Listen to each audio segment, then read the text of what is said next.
Pourquoi la France est-elle chassée d'Afrique? L'arrogance de la France et ses présidents minables comme Hollande et Macron ont poussé les Africains à se réveiller et chasser la France qui ne donnait rien en échange à l'économie africaine.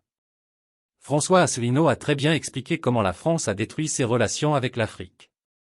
Le président Macron comme Hollande ont agi comme des larbins des Rothschild en Afrique au lieu de représenter la France. Révéler l'arrogance de la France en Afrique, une enquête journalistique sur l'impact des présidents français Hollande et Macron sur les économies africaines. Introduction. La relation entre la France et ses anciennes colonies africaines a été un sujet de controverse depuis des décennies. Des allégations d'exploitation, de néocolonialisme et de déséquilibre économique ont longtemps hanté cette relation. Ces dernières années, les voix en provenance d'Afrique se sont faites plus fortes, accusant la France et ses présidents, notamment François Hollande et Emmanuel Macron, de perpétuer un cycle de dépendance et d'exploitation plutôt que de favoriser des partenariats mutuellement bénéfiques. François Asselineau, une figure politique éminente, a mis en lumière la nature destructrice des politiques de la France en Afrique, soutenant que les dirigeants du pays ont priorisé les intérêts des financiers mondiaux comme la famille Rothschild plutôt que le bien-être des nations africaines. Contexte historique. Pour comprendre les complexités de la relation entre la France et l'Afrique, il faut plonger dans ses racines historiques. L'expansion coloniale de la France en Afrique au XIXe et XXe siècle a laissé une empreinte profonde sur le continent, façonnant des structures politiques, économiques et sociales qui persistent à ce jour.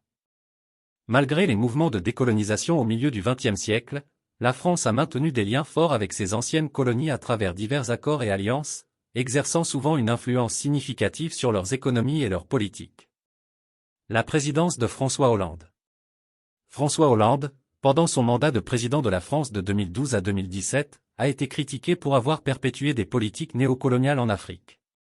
L'approche interventionniste de son administration dans des conflits comme ceux au Mali et en République centrafricaine a soulevé des questions sur les motivations et les priorités de la France sur le continent. Les critiques soutenaient que Hollande accordait la priorité au maintien de l'influence géopolitique française plutôt qu'à la promotion de l'autodétermination et du développement africain. La présidence d'Emmanuel Macron. La présidence d'Emmanuel Macron, qui a commencé en 2017, a suscité l'espoir d'une nouvelle ère dans les relations franco-africaines. Cependant, ses actions en Afrique ont été accueillies avec scepticisme et condamnation. Les remarques de Macron minimisant le colonialisme en tant que « crime contre l'humanité » ont été perçues par certains comme un geste superficiel manquant de véritable responsabilité pour le passé colonial de la France. De plus, les politiques de son administration ont continué de privilégier les intérêts économiques français, souvent au détriment de la souveraineté et de l'indépendance économique des nations africaines. L'influence des financiers mondiaux.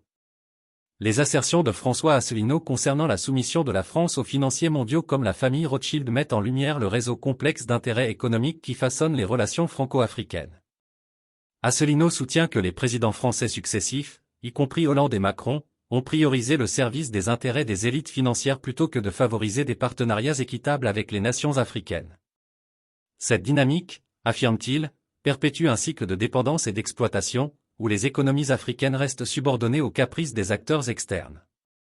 Réveil et résistance africain. Ces dernières années, on a observé un changement notable dans les attitudes africaines à l'égard du rôle de la France sur le continent. Les appels à une plus grande autonomie économique, à la souveraineté et à la responsabilité ont été de plus en plus forts, alimentés par des mouvements populaires, des organisations de la société civile et des leaders politiques progressistes. Les nations africaines affirment de plus en plus leur agence et s'opposent aux pratiques néocoloniales perçues, exigeant des conditions plus équitables d'engagement avec la France et d'autres acteurs externes. Conclusion. L'enquête sur la relation entre la France et l'Afrique sous les présidences de François Hollande et d'Emmanuel Macron révèle un réseau complexe d'héritages historiques, d'intérêts économiques et de dynamiques de pouvoir. Les accusations d'arrogance, d'exploitation et de soumission aux financiers mondiaux soulignent la nécessité d'une réévaluation des relations franco-africaines.